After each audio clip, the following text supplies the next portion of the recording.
Welcome to Let's Play video number 2 for Heroes Charge. We're going to be concentrating once again on Crusade, and I've actually just started a Hard Crusade, and that's what we'll be working on today. So once again, we're level 60. We're just about at 61, but we've also started to ramp up our team. Before we were at 54, now we're up at 55. Well, some of them are up at 55. I'm going to be building up the others to 55 pretty much after I've got this done. I'm also going to do a bit of theory crafting to see if the original level of my team, which was a flat 54, makes any impact once I've actually leveled up 5 of my characters to 55. So I've never seen anything more than 58s at the end of a Hard Crusade. So if I'm getting 59s, I think that would confirm that it's active in terms of starting the next level. It's not set level at the start of the Crusade. Now both of those I can work with anyway, but it's just a bit of theory crafting. Okay, so the first battle. Once again we're starting off with the 48s and 46s. Fairly solid team composition to start off with, but since we have 55s and also we'll be bringing in a level 60 Death Mage, this team really shouldn't give us too much grief. There's going to be a fair bit of damage coming in from the Succubus, but apart from that we really should be fine. Now we're trying to get through this without using any ultimates at all. So the first port of call would be Ironhoof to try to prevent any damage coming in. We also want to then just look at our large damage dealers, Old Curse and Succubus. And I think what we'll probably do is bring in Monkey as well. Monkey has a great ability of making the shadow image behind the enemy team to turn the enemy team around. On top of that, we really just need more or less anyone else. Good synergy, we have physical and magic at the moment. We may as well just try and protect our Ironhoof a little bit more. That should be fine. So we're just going to sit back and watch. We're not going to use any of our ultimates. We're hoping to get through the whole lot without taking any damage at all, or as little damage as possible. At the moment, Monkey King is doing his best to make sure that they're actually hitting all the illusions rather than anyone of note. Ironhoof gets some armor, extra armor. It's not really needed, but the main criteria is set though, which is try to get all of the ultimates up to max. Didn't quite get it on the Frost Mage, but that's okay. That's more than enough. So first one done. Next one, rather than 48s, now we're down to 44s, 45s. Once again, if we get a drop like this, I'm usually concerned that this team will actually have a higher team composition, possibly more stats and so forth on this team, because all of these first three should be around about the same rank. Now, having a look at the team, I should be able to punch through the front really quickly. Even though War Chief is going to pop out again at the end, we're just going to use him to just soak up a little bit more time to get our ultimates ready. So I'm not that concerned about that. Succubus could probably dish out a bit more damage, but the rest should really melt pretty quickly. So what we're going to do is take in a bit more of a physical team.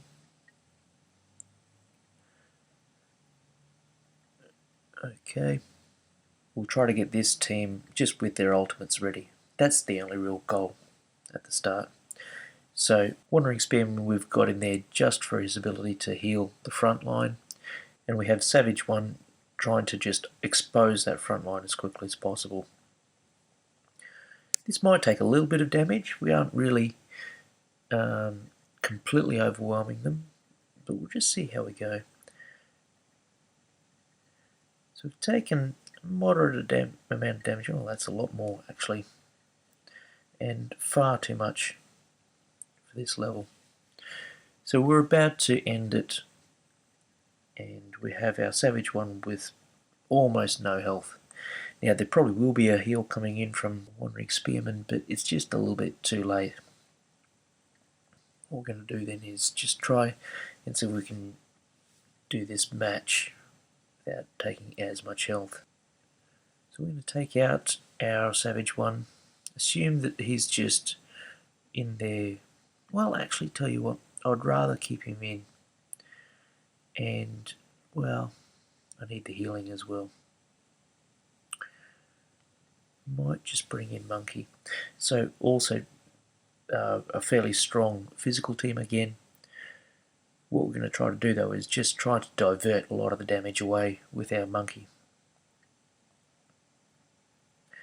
Once again, we don't really want to use any ultimates, we're just trying to build up ultimates as fast as possible.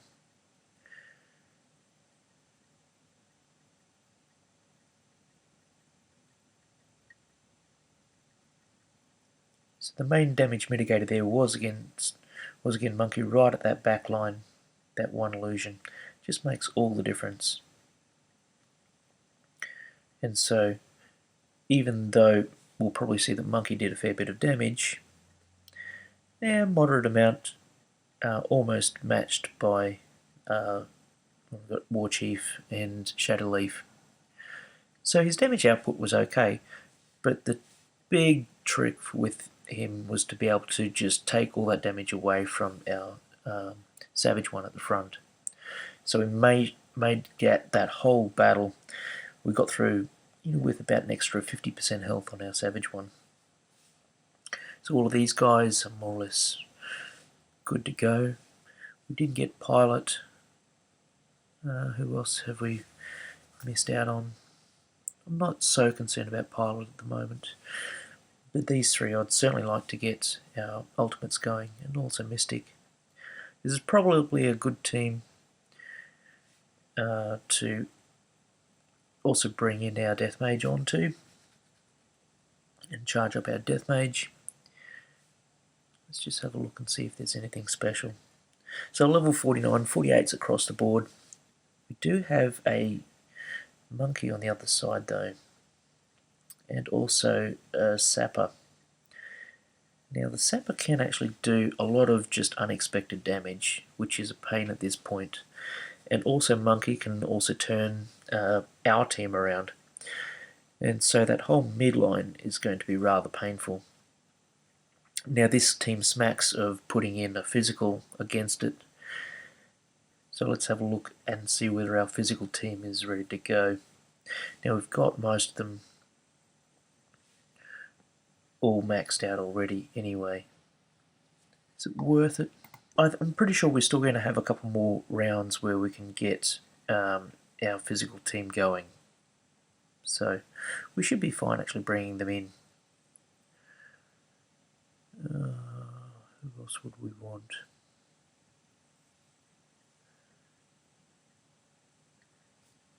So we'll try and predict who it's going to land on. Arcane Sapper, and it's probably going to be our Commando at the back there. We'll give it a go anyway and see how well we go with just this team comp.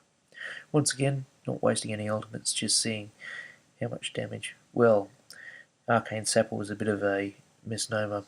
He just melted straight away. So we could have actually walked in without this team comp. It's probably too late now anyway. We only got 25% onto Commando. That's a little bit surprising, but I'm pretty happy that Pilot at least was maxed out. Okay, so that's first phase done. So the first three are grouped up into a phase, separated by the purple chest, so we're on to phase 2 now. Alright, so level 47s, 45, 46, 45s. It's still fairly low, really. We're 55 to 54s, and we're actually a fairly strong 55, 54. So 10 levels below, we really should be able to just walk straight through this team again. That's good because we still have a little bit more time to be able to prepare some others. So let's see who doesn't have ultimates ready. These ones I'd really like to have going. Arcane Sapper and Silencer I've just really started to build up, and so I'm not super concerned that they participate in these battles. So it would be nice to get them have a free ride, but certainly Windmaster needs her ultimate ready to go. Okay, so probably for the last battle then, we want to start looking at taking in a Death Mage. Now it looks like, so we have 59 Death Mage, 25 524, and we have Shifties 25020 with 1 level extra on it. Even though it's 1 level extra, the amount of gold usually indicates the amount of points on that character.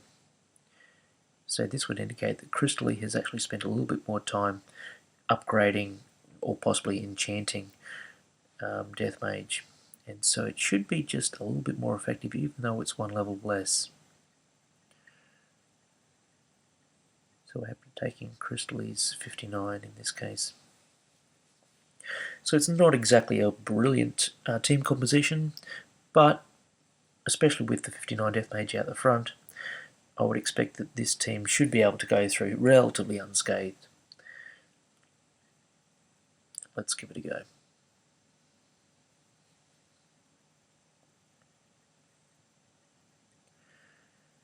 So Death Mage taking up, just soaking up all that damage. We're really just getting her ultimate ready. So Death Mage is getting down fairly low. Her health dropped really quickly from about 50% down, and a continuous slide, which is the sustained damage from Poisoned One.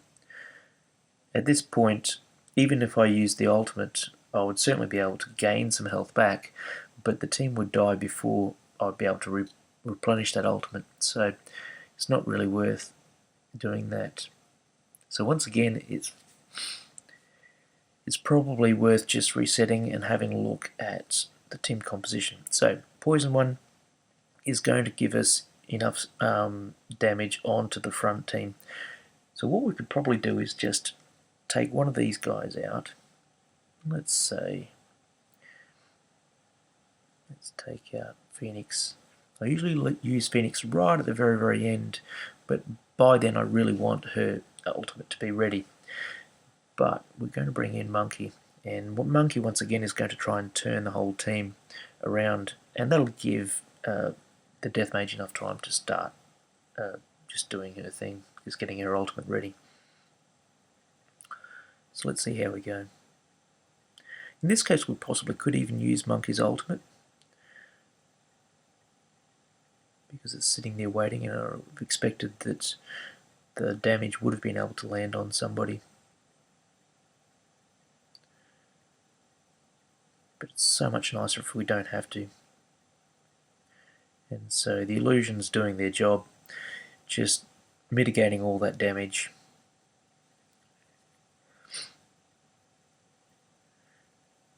So a Death Mage pulling its own weight, it's 5 levels higher, and also I'd expect it to be quite heavily enchanted. So that much damage even without her ultimate is quite impressive. The other parts of the team, Monkey King certainly does a lot of damage, but I'm much more impressed with the way that he can remove damage from my team. And Windmaster, that's a fair bit of damage early on, but it may be just mainly because she's not really going up against a lot of huge damage dealers. Damage dealers on our side, for example, Old Curse or someone like that should be able to outperform her. Okay, got a lot of good energy on those heroes though. So 5 of 15. A 4-star Windmaster, and the rest of the team pretty much leveled at 47s. 2 levels below the entire level of the team though. Now this could be because this person is doing the same as I, which is to intentionally drop the level of the teams. and so I'm expecting this to possibly be a better team composition. Let's have a look at how it will work in action. There's a lot of physical damage, 2 up front by the looks of it, maybe 3 up front. Yeah, not a huge amount of concern. Windmaster could potentially do a lot of damage, but I'd expect to drop her before she even gets that arrow off. Really just after a lot of damage by now, and Death Mage is just going to decimate that team with her ultimate. It'll decimate it so quickly that her ultimate will replenish. So I'm expecting everyone else really just to be along for the ride. Now Monkey King has ultimates pretty much set up. I don't mind having Death Mage out the front now, and so really it's probably a good time to just get anyone else with an ultimate that's low, give them a free ride in this. That's probably good enough at the moment. I don't think we're going to get that much energy because this ultimate is going to kill the team very, very quickly.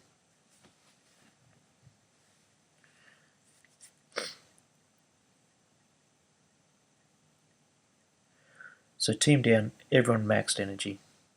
Great. 1 ultimate, just pulling in all the damage. And some Lunar Guardians, nice.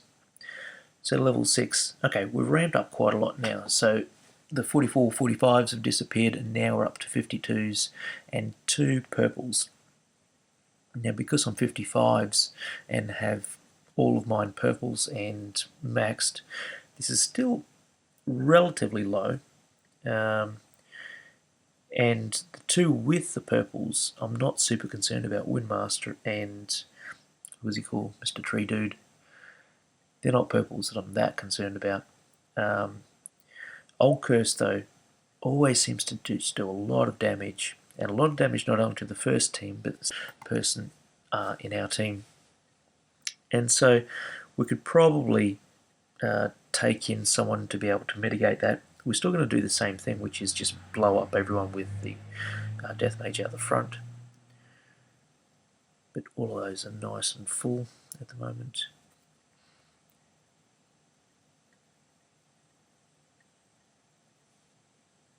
Ooh, that's not very good. Keep him out of there.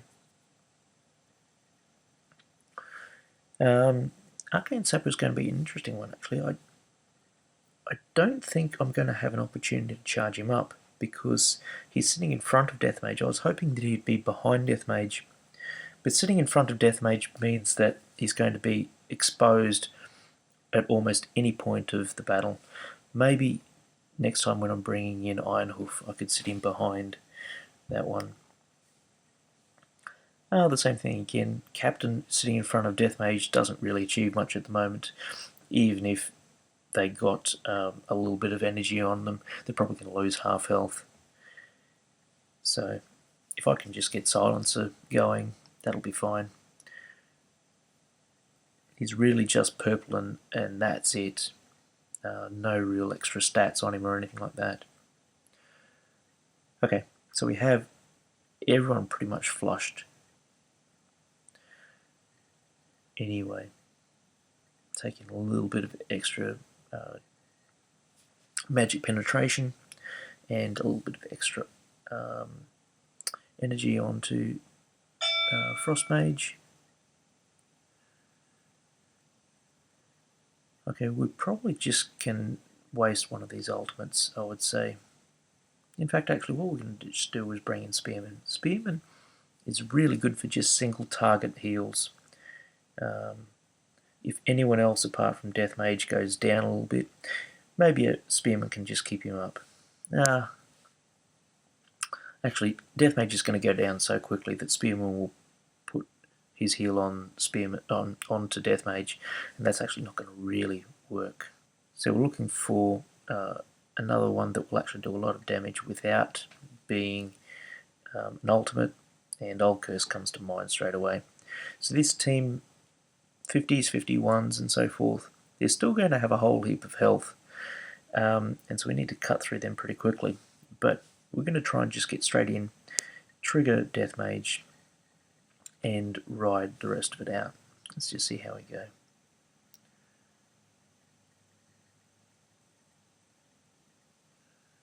So Triggering Death Mage. I'm watching Old Curse mainly to see whether I can take any extra damage. No, so the team goes down much quicker than what Old Curse can actually do any can hang around to actually do any damage. As you can see though, Old Curse, that was no ultimate at all, that was just his breath and his damage over time. Just huge sustained damage right at the very start. Okay, 7 of 15. Let's have a look at this team composition. Vanguard Warrior. As soon as I see him, I usually try and look for who is going to be sitting out the front then. And it kind of looks like Ferryman. I'm not sure. Yeah, possibly just Ferryman. So usually if you have a Vanguard Warrior, you're trying to get somebody to race to the ultimate as quickly as possible. I'm not actually that concerned about Ferryman's ultimate. At 52, it's not going to really wreck our team. And we are still potentially going to drop everyone before the ultimate anyway, because we're going to do a lot of damage with our Death Mage.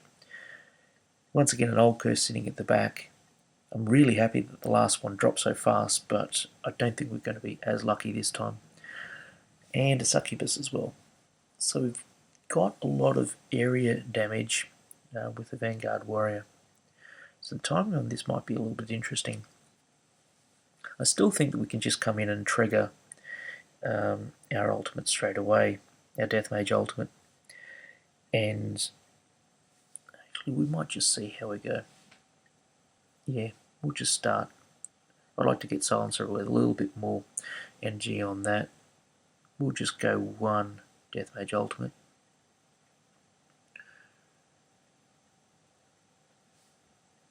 Okay, so we all took 25% health from Ferryman, just with his exploding ultimate. That's not that much of a concern. It's really the first part of damage we've got on any parts of the team, so that's not so bad. And even with just a little bit of life steal, we could probably get that back over time anyway. So I think this is still fine. We'll just resume that and take down Vanguard Warrior. Okay, so we're all fine still.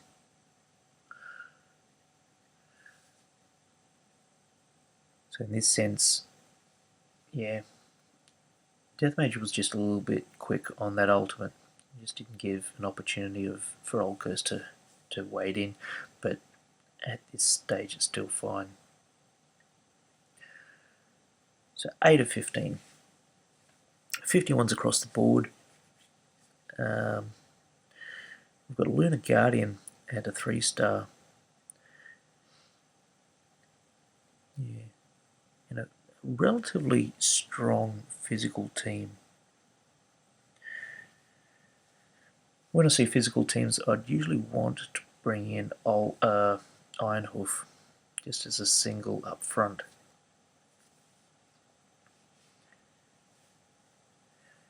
Now in this case, we probably might not drop the team before Ironhoof's immunity runs out. So we might just need Commando to just pull in a little bit of extra speed. And it's a bit of a toss-up whether we go Frost Mage or Mystic. Because Frost Mage is taking the damage, I may as well just not risk it and taking Mystic. Also, because they're slightly down, I'm also going to bring in Wandering Spearman, not for the damage, just for that heal. And it's most likely going to land on Ironhoof because he's slightly down at the moment, and that'll be great. The heal will just like top him up, and if we just last a little bit past Ironhoof's immunity, he might land back down to where he is. If he finishes this match anything above 75%, it'll be fine. So Tim's dropping pretty quickly. He's down to around about 80%. One last parting ultimate. That was rather annoying. In fact, we still have two. It's just Warchief coming back. Usually I really like Warchief on the other side because it allows enough time for ultimates to be replenished. But we actually have all of our ultimates replenished anyway.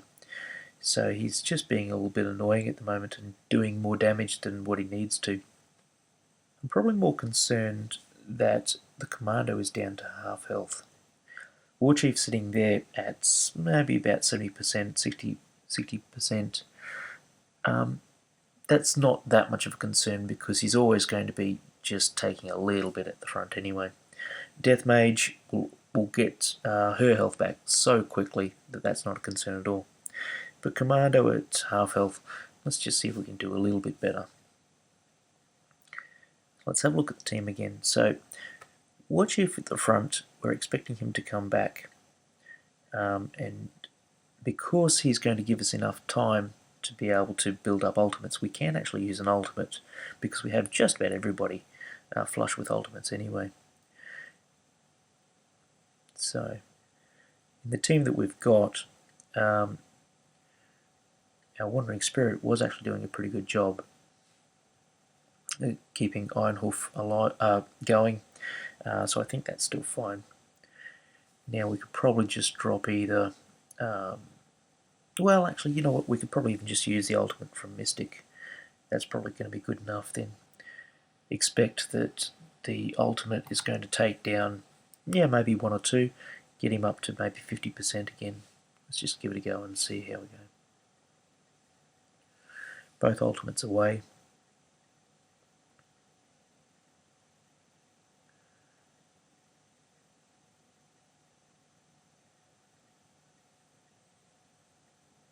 And so Mystic is back to almost full health, and that's really just because Warchief is hanging around enough.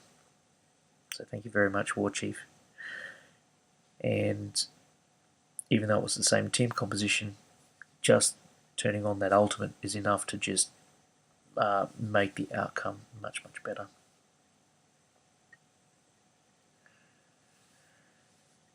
So the end of the third phase, 9 of 15.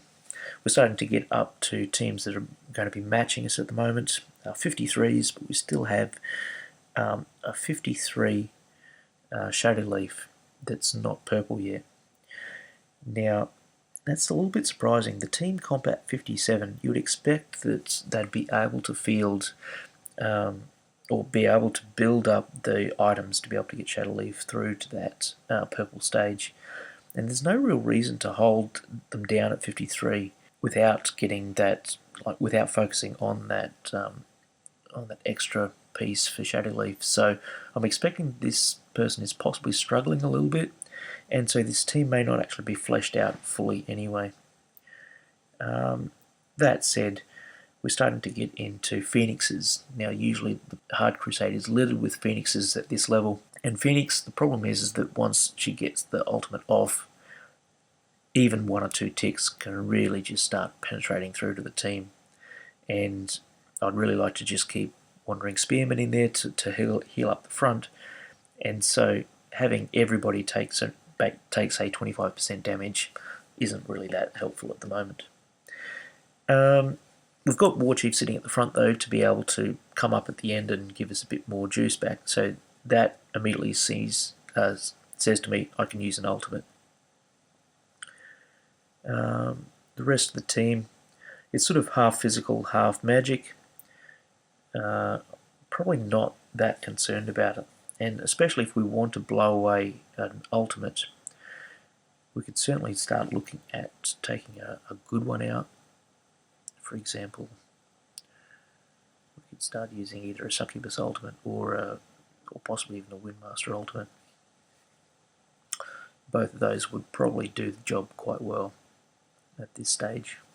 I think I'm actually going to use the Succubus ultimate, just because we've got Mystic sitting in there, and it'll just give Succubus a little bit more penetration onto that. Well, not penetration, but a little bit more extra magic. Okay, I think we'll be good to go. So just triggering the 2 ultimates straight away. Hide behind Iron Hoof as much as we can. Hopefully the team is down.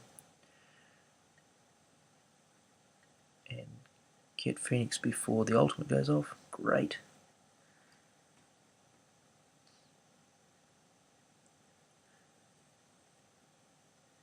Having Phoenix come back up is just once again really good to keep the energy going. We could have easily have used 2 people for ultimates there. For example, Mystic and Succubus. We would have had heaps of time. So the 2 ultimates really just start carrying the day. Third phase down. More boots. Okay, so we should start to now see teams that are of our match or of our rank. And so here we go. This is the 10 through to 12 games. And the first one off the rank, 55 team, 55s throughout, and just a super solid composition. In fact, this is the same composition that I usually run for my arena team. So we've got Phoenix, Old Curse, and Succubus just piling out the damage. Warchief is going to hold them off a little bit and then pop out at the end just to keep them off for Phoenix to just do her thing again. And Commander's just really in there to speed everything up. So there's a whole heap of sustained damage here, and we really just need to rush this team down as fast as we can. I don't think we're going to be able to get away with Iron Hoof protecting us at the front. I think this team is going to have just too much sustain to push past his early ultimate. Yeah. The other thing though is that with a Phoenix and Warchief on the other side, I could almost take the same team comp and use 3 ultimates. So use the Mystic, the Succubus, and the Death Mage all at once. And I would expect all of them to be able to get built back up, purely because we're going to have so much time to wail away on the extras when they're really not going to do that much to me. Let's just give it a go as a thought experiment. So the 3 ultimates off and running.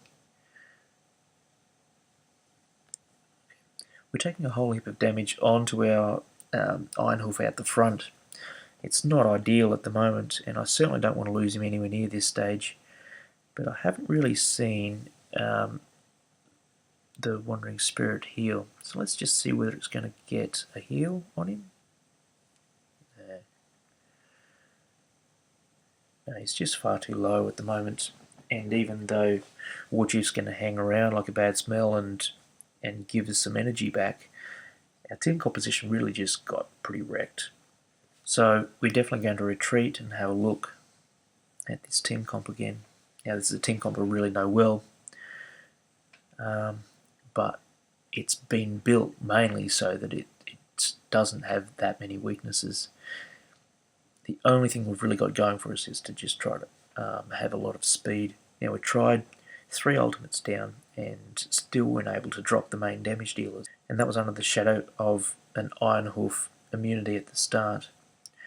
So we might just try a different tack, which is to see if we can turn part of their team away using Monkey. Now, Old Curse and Succubus are really good against Monkey as long as they can aim up their ultimates and their breaths to come towards my team. So it's just key that that initial Monkey that goes behind the team stays there long enough for to distract both Old Curse and Succubus away. We'll probably have another time when we're actually going to come up against a Monkey, and we're going to use Old Curse against them. But that's a slightly different scenario because we can manually trigger ultimates and so forth. Okay, so we're going to try and hide behind a Monkey, and once again just use our 3 ultimates, firing them pretty much as soon as they come out.